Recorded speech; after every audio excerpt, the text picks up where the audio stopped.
And we are live. Hello, welcome everybody to another weekly live stream from us FreudenFreude bunch, where we bring you content to let you grow and develop as a person and as a leader. I'm Sandra Corona. And I'm Claudia, and we are coaches. coaches.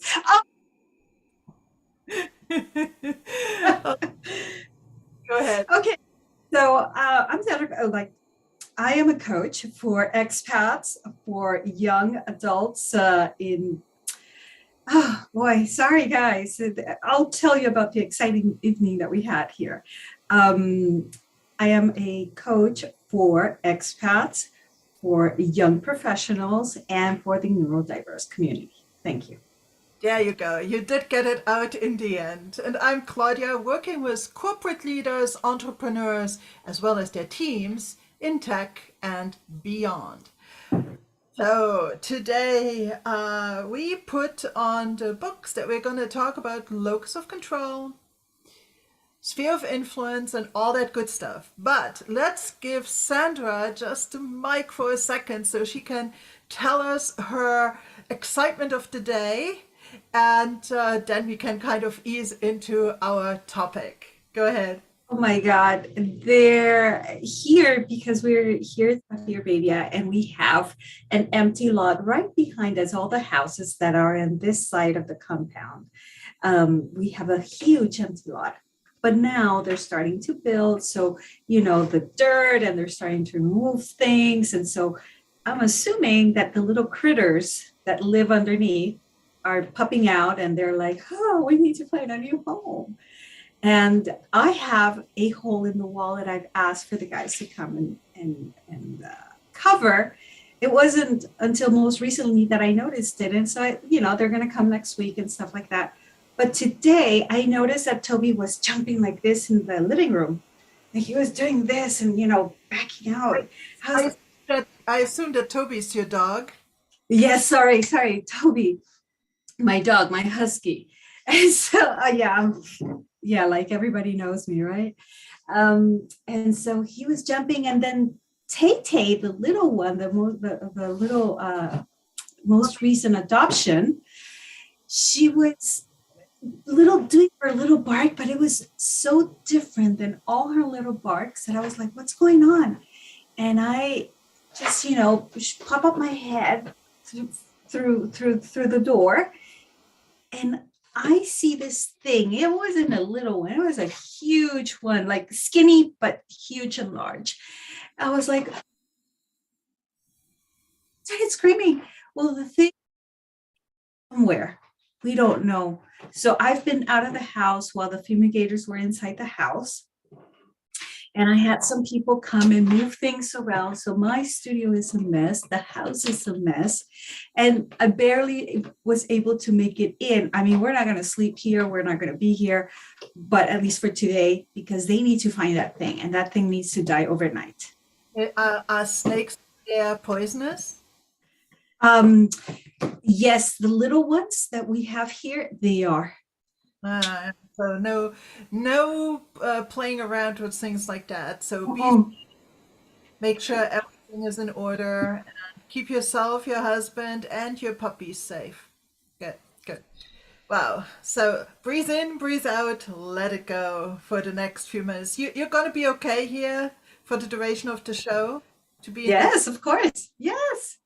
I'm happy to be here. Something different than all the things that have happened. Okay. So very, very interesting. And sometimes we are not in control. Sometimes we are not in control. Sometimes we have control about certain things. And I will actually start off this topic with a statement that I firmly believe in. The only thing, and this is kind of big, but the only thing that you can control is your attitude and your behavior. Mhm. Out of all the things in the world, things, animals, other people, politics, whatever your topic is going to be, I claim that the only thing really you can control is your attitude and your behavior. Okay. Yes, correct. Uh, and maybe by extension, we should then take the corollary of that. I think I will need to take in my awning because I think we have a storm coming. It's life. Oh, Well, okay, life happens in real life, like live. Okay, like dogs, exactly. cats jumping around, and storms coming in, and snakes, and all that good stuff. In any case, I'll the talk here a little bit while you do what you have to do. No worries. take over. Okay, so let's talk about losing control. So I was listening today, and it just happened because I was listening to Brene Brown, to the Atlas of the Heart. And she is, in fact, talking about when we lose control. And when we lose control, we honestly never stop to think all of the emotions that are going on. What are the emotions that we're feeling? Why are we feeling that we've lost control? And it has to do, of course, with how you lose control. What is happening? What are you seeing? If there's a trigger. And so mostly what she says that when we lose control is because obviously you have a memory and there's shame related to it. I'm telling the audience about Brene Brown. She was talking today about shame. I was listening to her book, Atlas of the Heart, and she talks about this. It was just like, oh, and I said, that is perfect. So please, if you want to say something, or do you want me to continue? No, go ahead. I mean, finish your train of thought. Brene Brown Okay. said Yes. brings a whole different dimension to it. Definitely. Go ahead. Yes, because we don't think about our behaviors, our the emotions involved behind those behaviors, so that we can actually stop ourselves and realize what's going on, right? And so, when we have that loss of control is because there is some shame, like I said before, involved, meaning that there is something that you didn't do before that caused the situation right now to flare up, because that's really what happens, right? When you feel shame, something is flaring up, something is coming up. Okay, something, a memory, a situation, whatever it is, something is coming up. It's flaring and it's reminding you of something that either you didn't do or you did do. At the end of the day, what you did do or you didn't do causes shame. I was like, what? So that is one of the things that I want to leave the public, because I think that deserves to be another topic for another day about the emotions and everything behind it. So please, Claudia, tell us your I mean, your thought. what you're saying obviously has all kind of the place, and but I think that maybe those are aspects that you might maybe contemplate when you're doing self-reflection, when you are with your coach, when you're trying to think back on why you behaved a certain way, why things developed a certain way, that you really tap into all those things. And definitely the more aware you become of your reactions, your emotional reactions, how aware you become of your patterns of emotional engagement, the more you can adapt in the moment. In the Mhm. A lot of people, however, are not necessarily there quite yet. So Mhm. allow me just for the next few minutes to simplify this idea of the control throughout the board. And I would assume for me less and less in my personal journey, right? But through the board, as I look at people, we worry a lot about things we can't control. Mhm. They're just, you know, they're outside of what we can control and what we can influence. Okay. So if you want a model, a lot of coaches like models, a lot of people actually like models. You can think of concentric areas. In the beginning is your circle of control. That's what we call the locus of control. It's the things you have direct control over. Whether or not you do something, you don't do something, what you think, what you don't think, what you accept, what you don't accept. Very often, again, I'm restating it here, the only thing we really have control over is our attitude and our efforts, our behavior. Outside of that is the sphere of influence. Okay.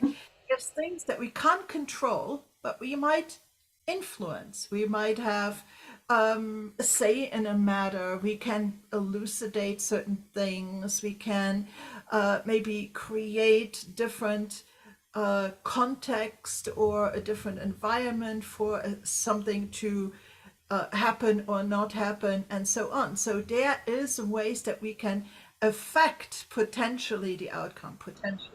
We can influence it, but we can't control it. And the further away we get from our circle of control, we have these things that we have less and less influence over. And then we have the things that are completely outside of the sphere of influence. We can't control them and we cannot influence them in any form or fashion. They just are. If it starts to rain, it starts to rain, not in your control.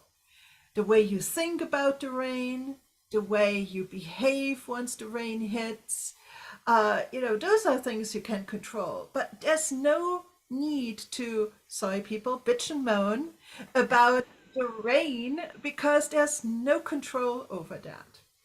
So I think that once we take our experiences and our decisions and the things that we worry about, that keep us up at night, that try to grab our attention and our energy, if we can kind of already be clear, is this something in my control? Is this something I can influence? And do I want to? Because just the fact that you can doesn't mean you have to, right? It's at your discretion. Or is it something that I have absolutely no control over?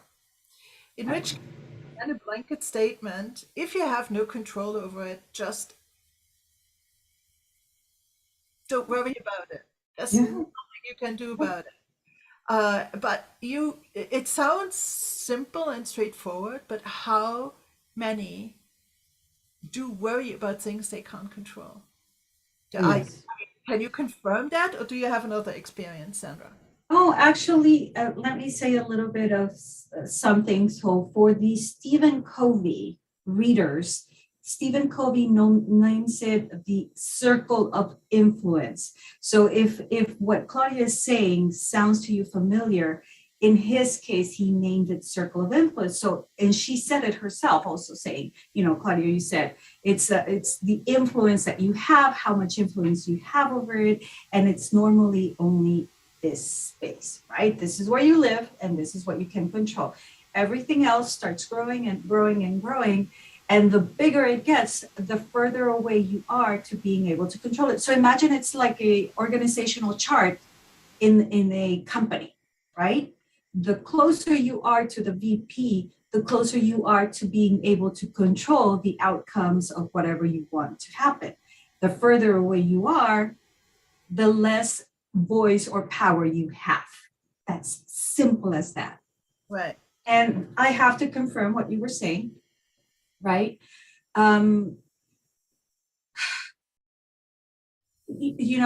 One of the things that I learned, if it helps people, because it's so easy for us to say, just let it go, you're not in control. Well, self-awareness and consciousness is what we normally lack, not because you are unable to do it or because you can't, but because you have actually not stopped yourself to realize, what am I doing? What's happening? Right? And it happened to me. And maybe for some of you that have heard and heard me before also talk about it, is that I went through this journey of 5 years where I tried to understand what was I missing. I went from a stage of knowing I was missing something, but not knowing what it was, to knowing what I'm missing, but not knowing how to do it, right? Which really where you want to be is here, because at least you know what you're lacking and you can start doing something about it. Exactly. So when you have the ability to realize, oh, I'm lacking self control or my emotions are everywhere, you can start actually reading and practicing. And one of the most important things that a lot of people forget that is really important for you to be self aware is to be grateful. Why? Because being grateful brings you the of the things that come to you every single day, the good things and also the bad things, but also all the bad things have a reason. And that is a story for another day that I learned as well, that also bad things have a reason.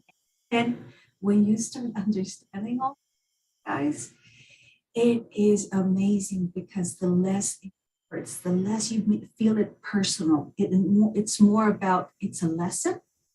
It's something that, what is a lesson? Of course, a lot of people are like, what is the lesson, Sarah? The lesson is number one, why and what could happen, right? That is important for a lot of us to think about what is happening to you.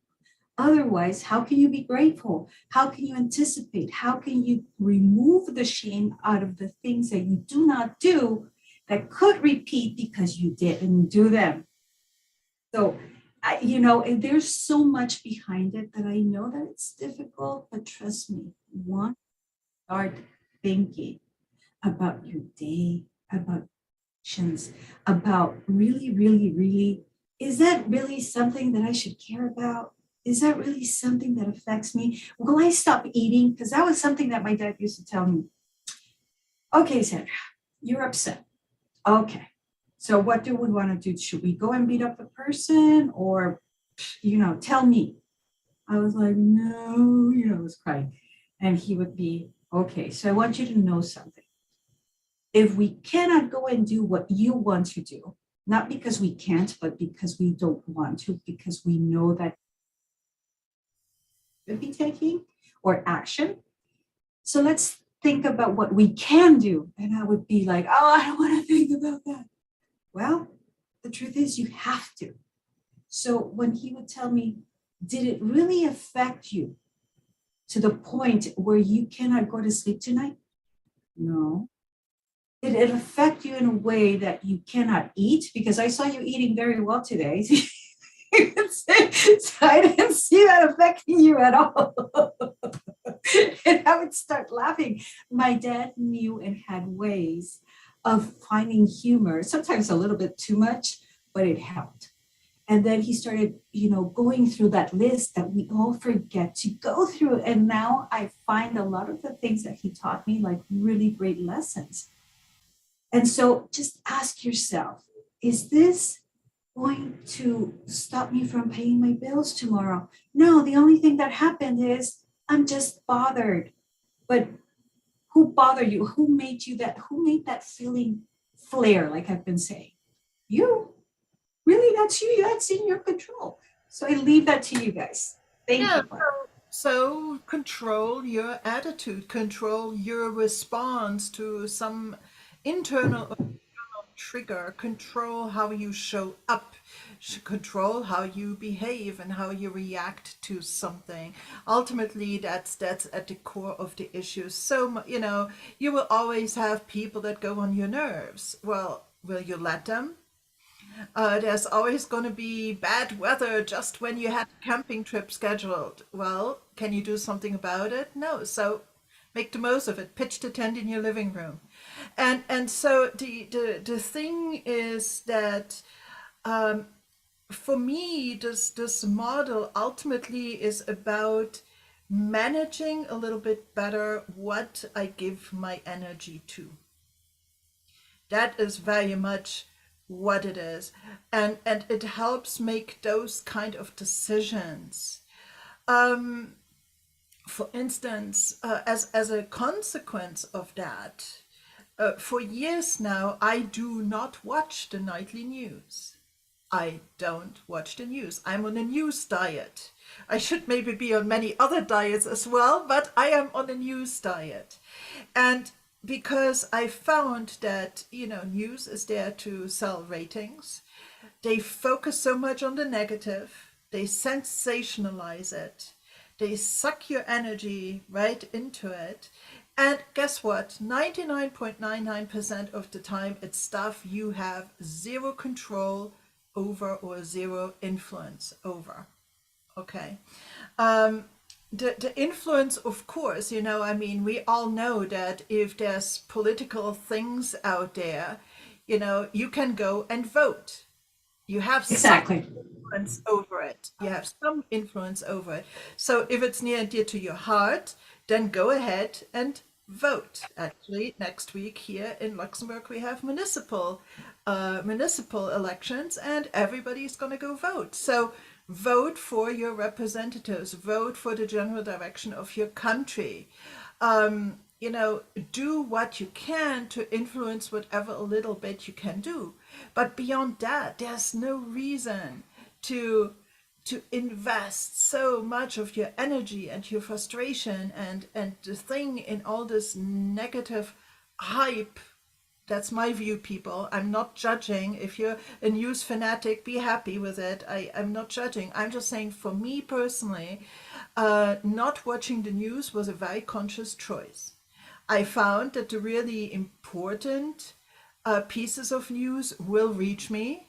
Okay, I will be told, I will find. There's a local newspaper here in Luxembourg, very aptly named L'Essentiel, meaning the essential. It's in French. And so, by scanning that every day, I know the highlights of what's going on.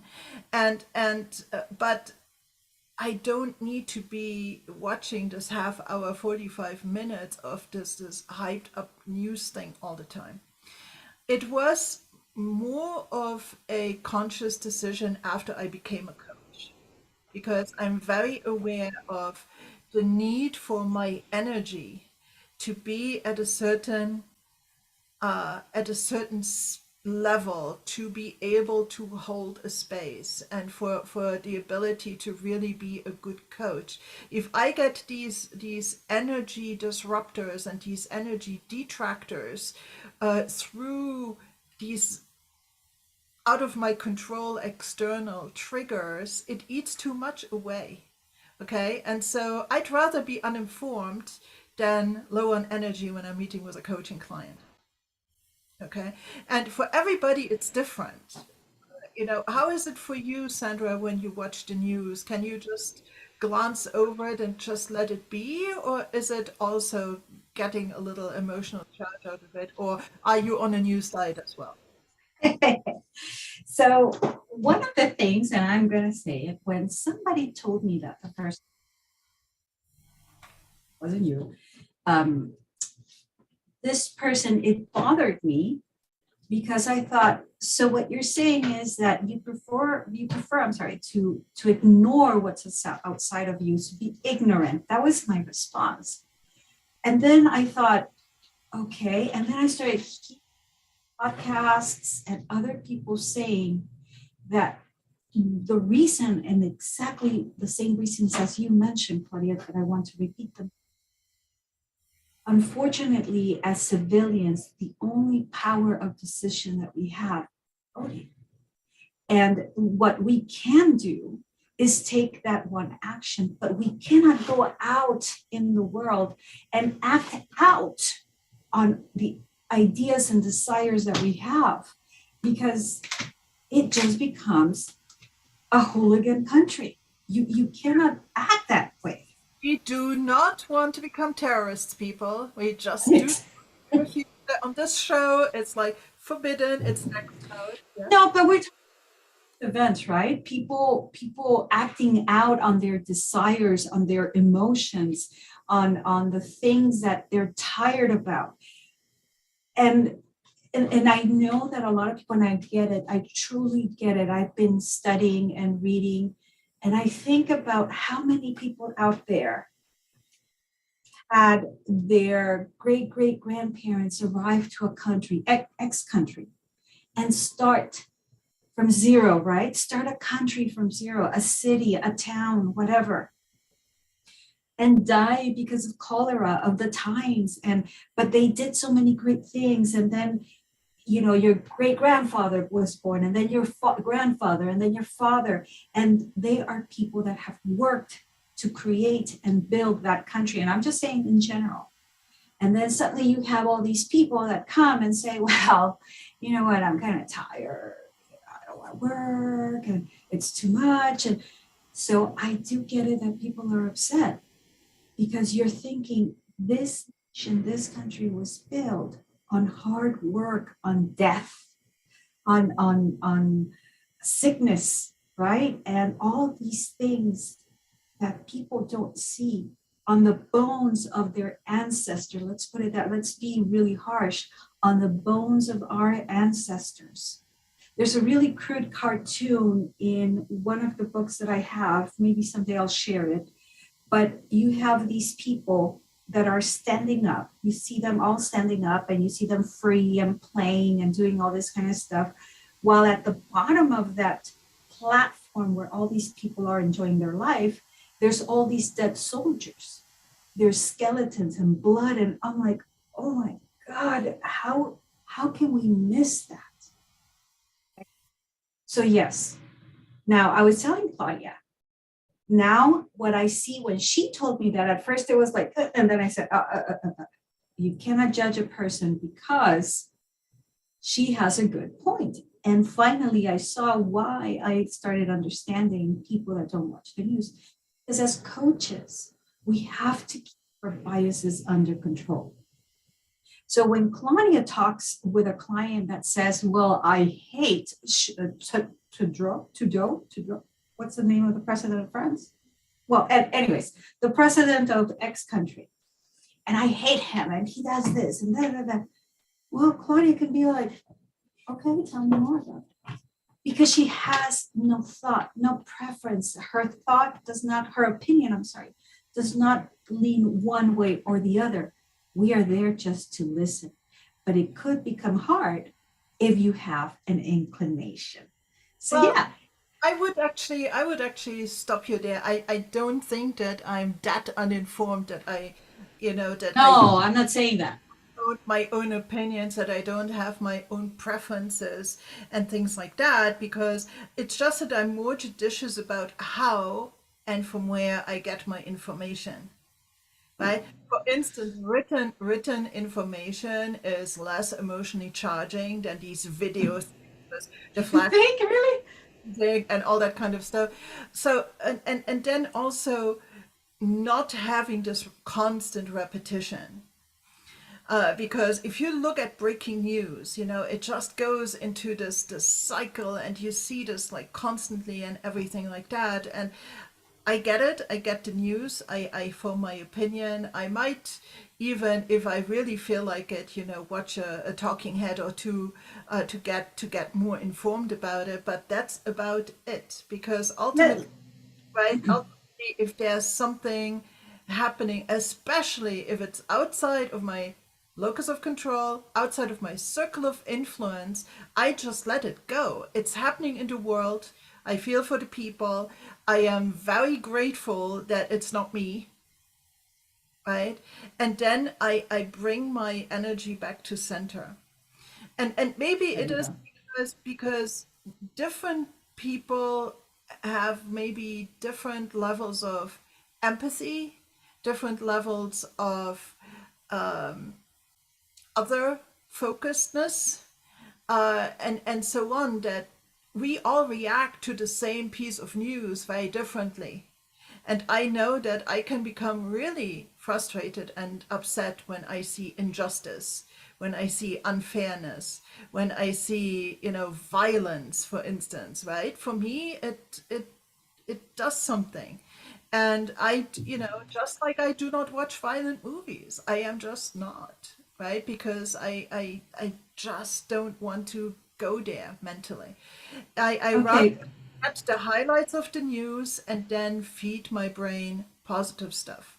That's what. Okay, so let me finish my thought, because what Claudia said is good that she clarified, but she, I understand when she said, it's not that she's not informed, it's, she chooses where she picks her information from. And that's good. That's actually a good thing. However, I am a news foodie. Okay, I do go and look for information because for me, the more informed I am, the less people are able to uh, to tell me what they normally say out there, to tell me such a good lie based on truths that you end up believing that lie more than the truth. Okay. And so for me, when they say that, guess what? I already know the truth, but is it my place to correct that person? Was I born to correct this person? No, no, I actually have other things to do. So what I do is I let the person talk and the person leaves. And that's it. That's really how we should behave, because we're not here to educate anybody. If the person has chosen not to be informed, are we in control of that? No. In this case, that person, not you, Claudia. Okay. So yes, I do that. Now, about the breaking news, I was telling Claudia when we were talking about this topic yesterday. Good point. Thank you for bringing that up. I would be like, oh my God, breaking news. And I would stop everything. And I would be like, oh my God, what's happening? A nuclear war. There's always that idea. Breaking news used to be really breaking news in the good old days. Now breaking news is the president's dog took a poop, in the garden rose. It's so irresponsible, that kind of stuff. And so when you hear breaking news, right, now I listen to it, but I only listen to it because there are 3 facts about breaking news. Number 1, breaking news is what the friend of the friend of the friend told them that happened, but yet it hasn't been confirmed. So if something has not been confirmed, then why should I already take it into heart and start worrying about something that has not yet been confirmed? So I wait 3 days for people to start, well, we kind of said it too soon, we had to investigate, and you tell me if I'm not right. It takes 3 days for people to actually tell you the news exactly how it is meant to be said. So I wait 3 days, and then I'm like, see, it wasn't anything. It was just, the Russian president doing something stupid and then meeting with somebody's here and there, and done.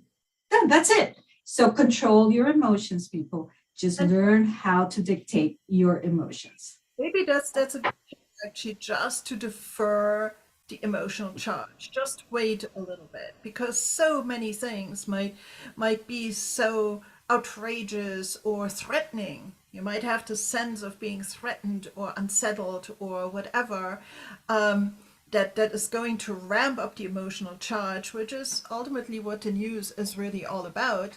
And so, just deferring unless there's video evidence of the missiles coming to your house, just, Exactly. even on that, you cannot control anything. Exactly. And did you know that you only have 5 minutes to do something by the time they already told you that there's some missiles right around the corner? So people. So go kiss your loved one, have a good hug, and then, sayonara. So the the thing is like, control is it's really about, being more mindful of where to invest yourself. If we can just switch gears just a little bit. Sure. We have all heard of. Say it. Say it. It's not gonna hurt. Trying to change your loved one. Oh, yeah. Right? Oh my I mean, Lord. okay, Oh my so Lord. all we can control is our attitude and our behavior. You cannot Mm, control mm, other. Mm-mm. You cannot Amen.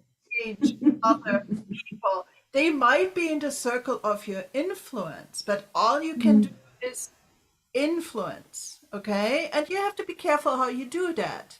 If it's a lady, don't nag your guy, and I'm using an example, right? But Yeah. don't nag and don't make a big drama out of it. Yeah. I mean, yes, no, no, no. Let me rephrase it. If you choose to exert your influence by nagging, by making a big drama out of it, it might get the result that you want. But then again, it might not because you're not in control. You're just influencing the environment that that person makes decisions in. Right. And Right. so her decision might just be to walk out the door. Okay.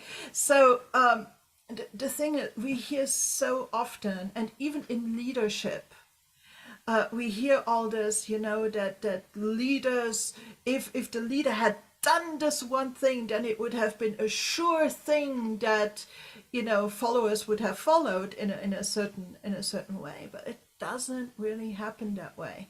Okay, you need a little bit of humility in so many of these things when it comes to other people, that we are not in control. We can make suggestions, we can create a nurturing environment, or we can exude our own passion. We can build the picture of a compelling vision. We can do so many things, but ultimately it's out of our control how this is perceived by the other people and the decisions that they make. Because just like you are entitled to make your own decisions and have your own opinions, other Right. people, okay. Right. I think that is a huge thing, that if it's another person, by definition, it's not in your locus of control. By definition, it's Yes. outside in the circle of influence. And, then there's carrot and stick, and there's sometimes just letting go. Because, like so many things, is you also have the right to choose not to influence what is in your circle of influence. Sometimes it's not worth it. And this was a very bad follow up on the example of, influencing your loved one. I'm not advocating here that we should care about our loved ones or try to, I like what you said. right? But Yeah. if it's somebody else, by definition, it's not in your circle of control. It is not. And so if they go off on a tangent and they don't do what you want them to do or what you expected them to do, that is just how it is. And because I like what you said, and I kind of like it. It stepped uh, into a space that we have not talked about, which is talking to ladies. I like that. And let me add my piece of brain here. I don't know if it says that, but that's what I thought. Okay, there you go. Thank you. Look, the French lady, the lady from Luxembourg corrects the American. Jesus Christ. Anyways, books also from, I can't remember if it was Brene Brown or Stephen Covey.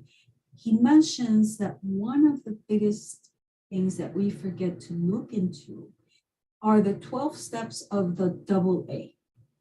Okay. One of the steps in the double A, they say this, the prayer, or I don't know if it's a prayer, but I think it's more like, they say the part of God, give me the strength to accept what I cannot control, the ability to accept what I cannot control, right? Something like that. I think I And missed the I'm train. I'm gonna look it up, then we can quote it. Yes, please give me the strength to accept what I can accept, and oh God, I forgot it. So well, I think people get it. And The serenity prayer, here it is. Okay. Oh, the serenity prayer. God, Go. God grant me the serenity to accept the things I cannot change, There you go. courage to change the things I can, and the wisdom to know the difference. And then it goes on, but I think that's probably the That's the part. main thought, exactly. And so they do that. They repeat that in double A. Now, how do I know? Because it's in one of the books, and there's a lot of authors that create books that says the 41 steps, the 21 steps, the 5 steps. Why? Because there are lessons that we forget that the world is giving us. And one of the lessons, ladies, is, and gentlemen, truly, is that people will not change because it might be temporary. That's the truth. It will be temporary because at the end of the day, supposedly, they are in love with you, allegedly. I think that's the word now, allegedly.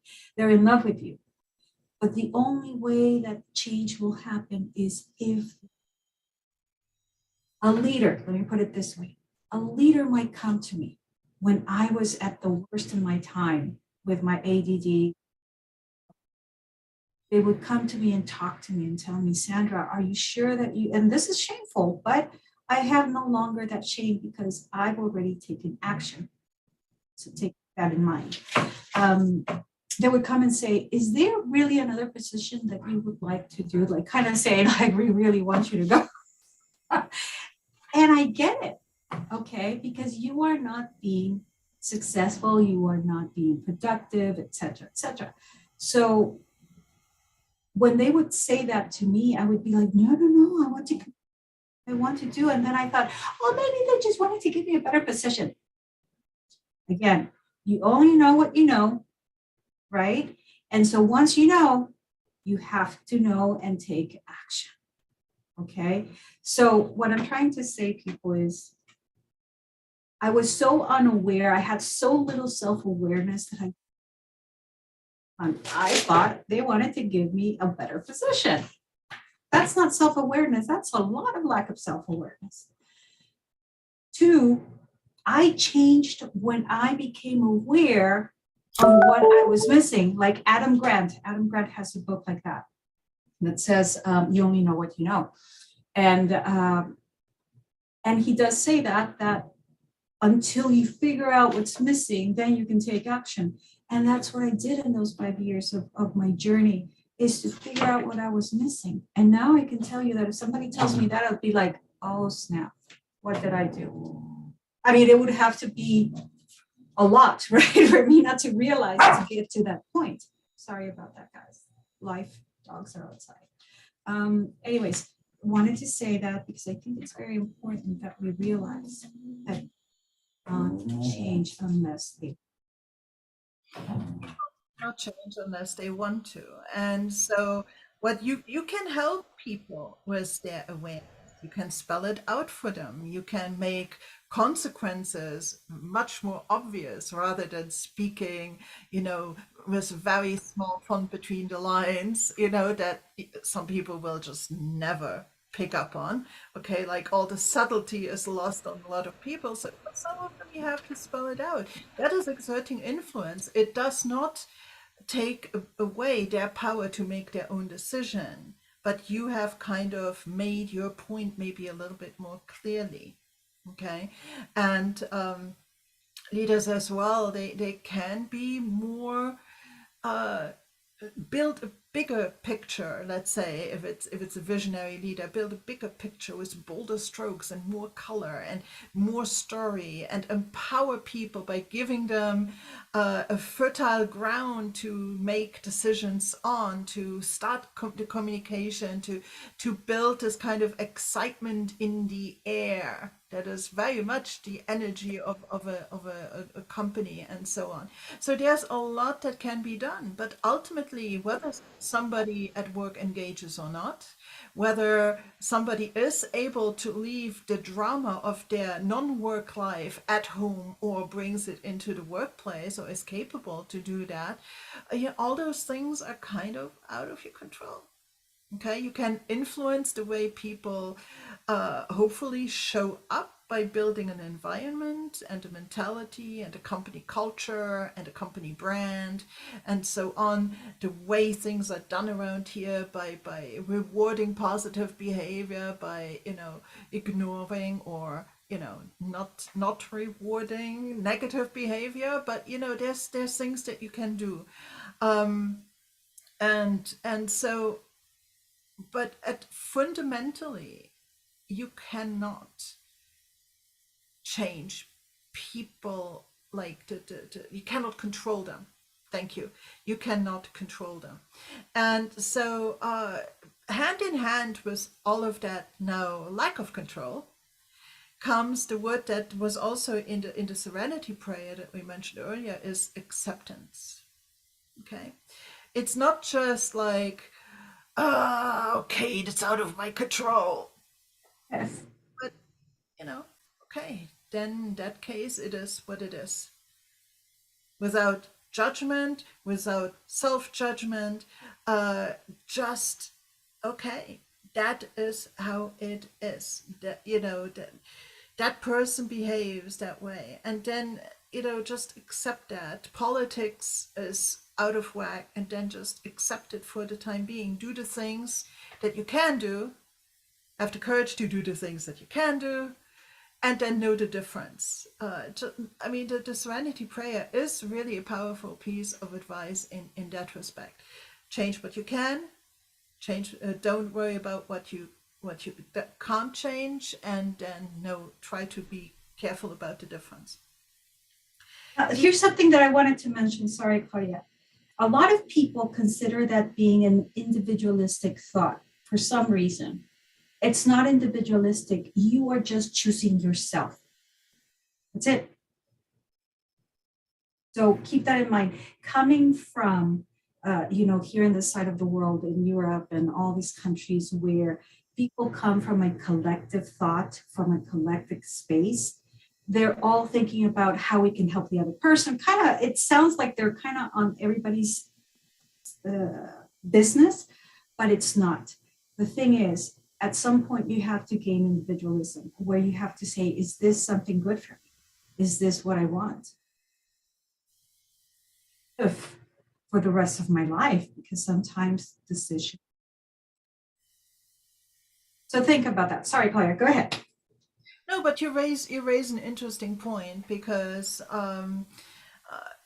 if you're the target of influence, remember that the decision is yours to make.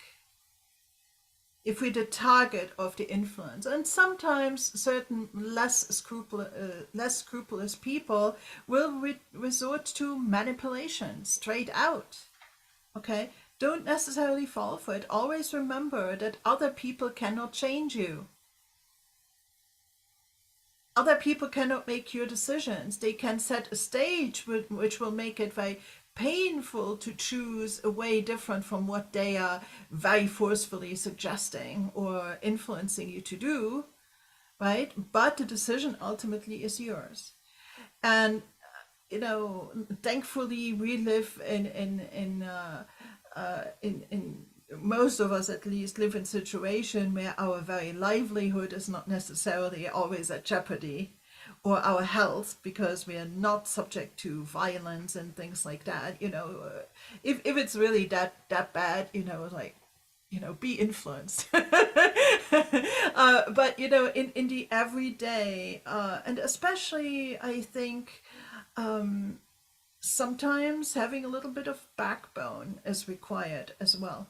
Okay, because if we have somebody who is a master influencer and who might have the power to come, to influence you in no uncertain terms, it takes guts. It takes this courage that the Serenity Prayer is talking about, to stand your ground. But the decision is yours, and I'm not here to judge whether it's a good thing to give in or not a good thing to give in. It's not like being the David, always in David versus Goliath fight. It's not always the thing to do. Sometimes you just have to go with the flow. But the decision ultimately is yours. And I think that There's power in that. There's power in that. Again, highlights up to now were like, the only thing you can control is your attitude, your mindset, and your behavior, your efforts, your actions. You can't change other people, but on the other hand, other people cannot change you either. So you have the power to remain yourself and make up your own mind. Right. We touched on the news diet, that sometimes it's just, worthwhile to be mindful about cutting out the things you cannot change to a certain degree. Yeah. And so I think that fundamentally it sounds so straightforward, but nevertheless, in the everyday, it's not necessarily an easy thing. But all of my coaching clients know about the locus of control. And often then I have to, oh yeah, but then this happened, and yeah, I realized it's outside of what I can control or influence, so I let it go. So it's something that you can learn. It's something that you can learn to just let go of certain things you have no control over. Okay. Mhm, mhm. And what else would come up for you when you hear about these aspects? I think about how many times, and I have to say, I was hurt. But in reality, I allowed that to happen, right? And I would always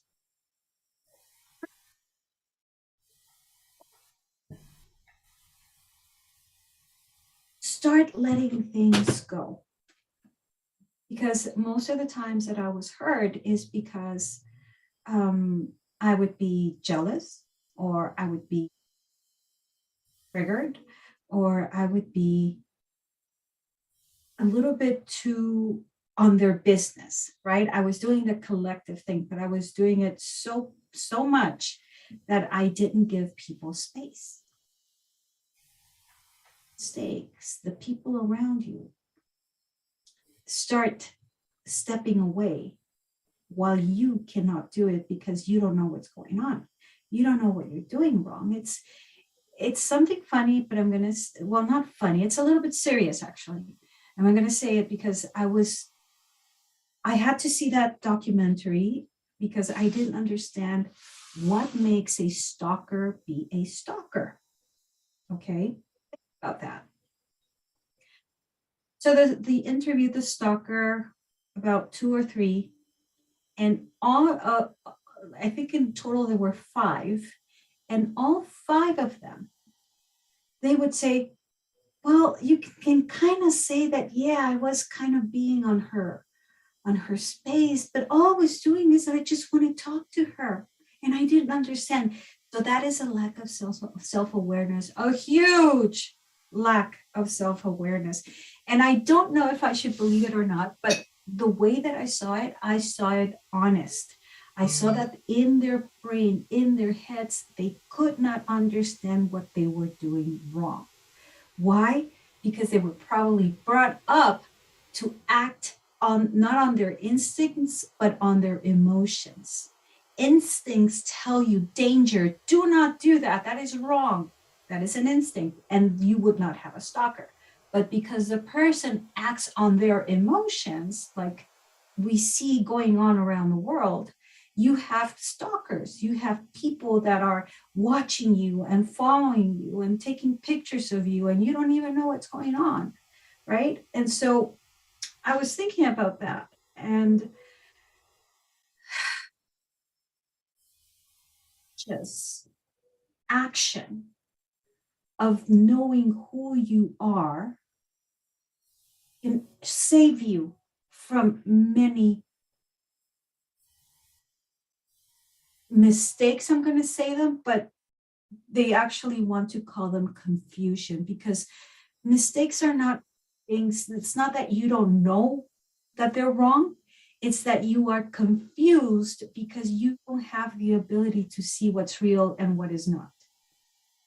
Yeah, interesting point. And I think that what you say is definitely right. I think when I see things like that is that those are people that are very highly self-centered Mhm. and are not able to look outside of them at how this other person, the subject of their stalking, could perceive their advances. Mhm. Meaning they're so centered on their own feelings, on their own thing, that it never occurs to them to see it from the other side. Right?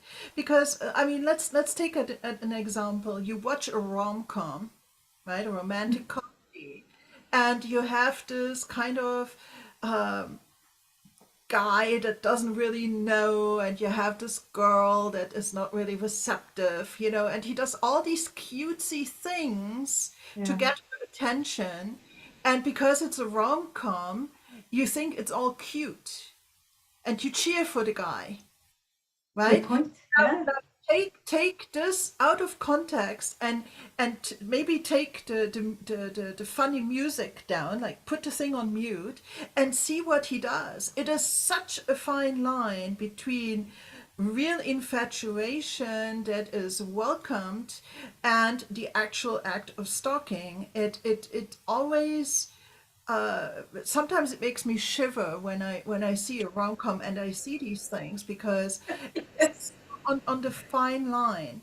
And the difference is not in the actions that this person takes, it's in how it is seen and perceived by the subject of their efforts. Action.